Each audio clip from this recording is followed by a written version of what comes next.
Dr. Christopher Warren, and I am here to save the babies. I am the founder and executive director of SpringZone St. Pete, where we are seeking to build community capacity to help unite, heal, and empower our youth and families.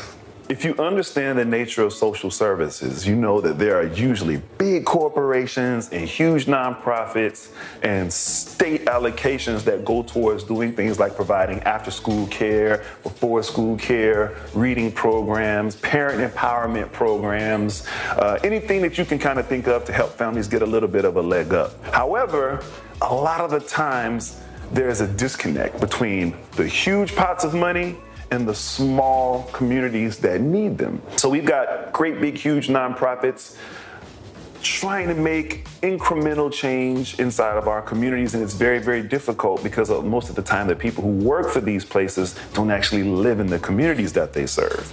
And who knows better what your problems are than you and your next door neighbor and then those neighbors. So oftentimes we're looking at services happening based on what a national need is. If there's a national need, now there's $2 million available for that. But what about St. Pete? We may not necessarily need that. So what I like to do is go into the community and talk to people and find out, okay, what do we need in this particular area? In this area, we need more youth programming. All right, what do your youth need? You need higher reading levels in this area, or you want crime prevention in this area. So I find those people in that community who are already doing their best to meet that need and to serve those people, and then connect them with the larger nonprofit or the corporation that operates in that sphere, and write the grant, get the development together, because a lot of times they're missing certain administrative pieces, right? They've got all the heart, all the hustle, all the passion, but sometimes they just need a few more books or a couple $100 more to feed some kids, or perhaps they need a space if they want to have a workshop to teach dads how to do their daughter's hair, right? So there's no national grant money for that. So what I'll do is I'll develop around that, find good community people who want to volunteer time, and also people who have some resources that are small and local to chip in, and then connect them to the big dogs, and then write those things up together. So now we've got corporations and huge nonprofits helping to build community capacity with people who are already doing the work. We're not asking anyone to come in and reinvent the wheel or to try to say, oh, I'm gonna save everyone. No, all you have to do is look at the people who are already doing the work. There are so many people who care so much about our community. I think that's one of the biggest misconceptions you can possibly think of, is that because people are poor or because people have a need, that they don't also have a solution, that they don't also have heart and hustle to try to get this thing done themselves. So matching resources and getting everybody to come together, that's how we can specifically tackle an issue.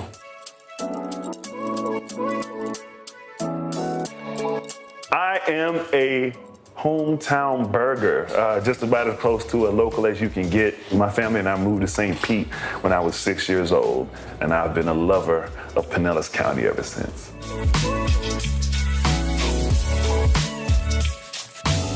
Why do I do this? That is what I ask myself every single day. And the answer is always the same. You have to love people. You have to have a genuine want in your spirit to see children achieve their dreams, to see parents feel empowered enough to be able to pour into their kids, pour into their neighbors' kids, and pour into their neighbors' kids until you actually have a community. You know, the word community gets thrown around so much. I like to tell people there's no such thing as the St. Petersburg community. It doesn't exist. It's a myth.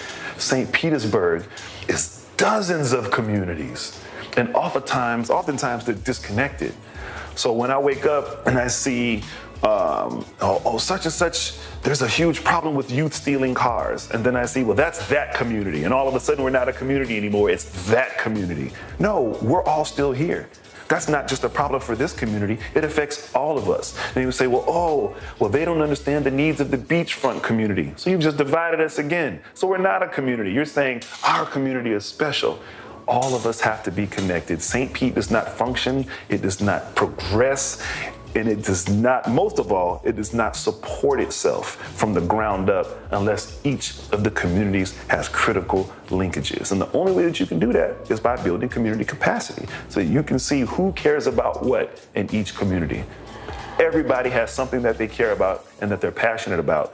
But are you caring and compassionate about other people's struggles? And that's how you know you're getting towards community. When people in Childs Park care about people on the beach, and people in the beach care about people in Harbordale, and people in Harbordale care about people in Pinellas Park. St. Pete has so many pockets and so many little diverse groups of people, but diversity isn't enough. We need diversity plus togetherness, plus cooperation, collaboration, and community capacity.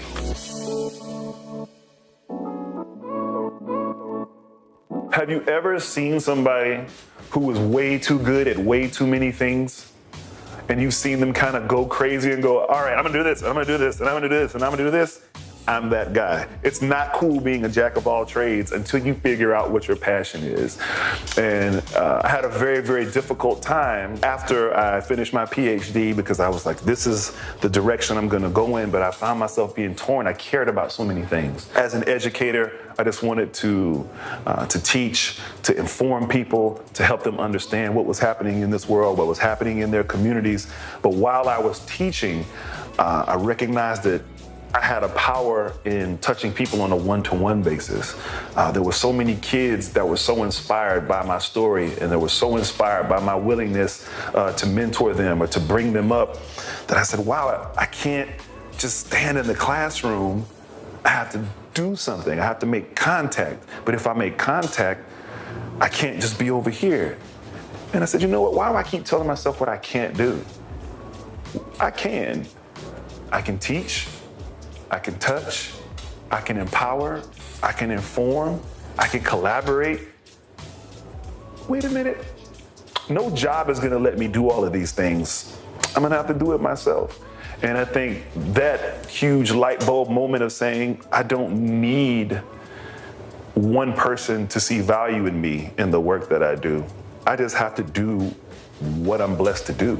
I just have to take all of the skills that I've developed in my lifetime and push them towards one purpose. And with that, I really honestly feel invincible in a lot of ways because I know what my path is, I know what my calling is. I'm comfortable sleeping at night knowing that everything that I do is for our kids. Everything that I do is to help you, Mom, is to help you, Dad. Everything that I do is to make sure that you understand family and community and that everything really is gonna be okay.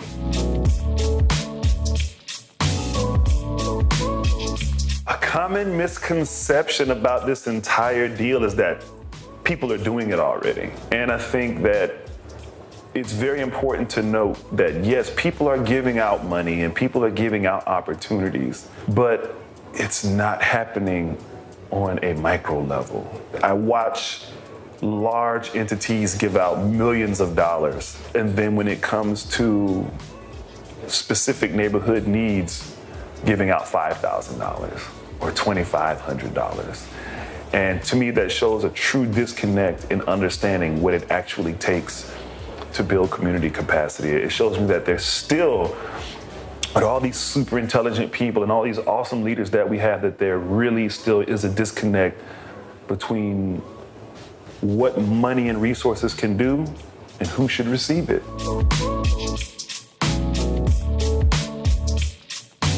Nobody cares how much you know until they know how much you care.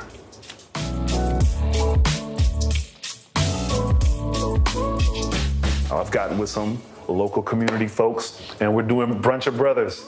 We are getting black men together, black mental health professionals in a room with black men doing everything from construction to sitting in corporate boardrooms, getting together, sharing our experiences, and letting the clinician give us exercises and things that we can do to build stronger socio-emotional defenses, giving us opportunities to purge, right, and purify our souls through speaking with each other and finding solidarity with the stresses, anxieties, and oppressions that beset us all, no matter how much money we make, no matter how our skin tone, no matter what. You know, there's a unifying thread between all of us as black men. And I think it's important for us to realize what that is and that we're responsible for uplifting each other so that we can be better fathers, better uncles, better husbands, and really become the pillars of our communities that we were when we were a very effective community. The Central Florida Behavioral Health Network has come on with us. They're very excited about what we're doing. Empath Health here locally has also come on board with us. They're excited about what we're doing. And of course, you may not know it, but I'm a big old gigantic nerd. I'm a partner with Emerald City Comics, the best comic shop in Tampa Bay, and also the oldest and the largest. We're doing Fantasy, Family, and Health Day because I'm very concerned about the health of all of our people in St. Petersburg. So we're gonna bring health in a very exciting way. You know, families don't go to gyms together. You know, the intimidation factor of the gym, all the grunting and the sweating and the barbells and stuff, it's not something that families generally do together. So we want to make an atmosphere and a culture where families feel cool about addressing their health issues together as a family. So in doing Fantasy, Family, and Health Day, we're doing it with the theme of science fiction and comic book characters, family yoga. I've got an outstanding yogi named Maya Cato, and she's gonna stretch the mind as Mrs. Incredible. Stretch your mind, stretch your body, and your mind will follow. The good folks at Amir Academy Martial Arts, we're gonna do family self-defense. Good buddies at Swollen Nerd are gonna do a superhero family obstacle course. Then we're gonna have mental health as well. There's a new community-based nonprofit in the African-American community called The Well, and they're doing great work, and we're gonna bring them in and talk about family mental health and address a very important issue, like what if Batman had a therapist? You know? I'm gonna keep on pushing, and hopefully you guys join on. Can't do it without you.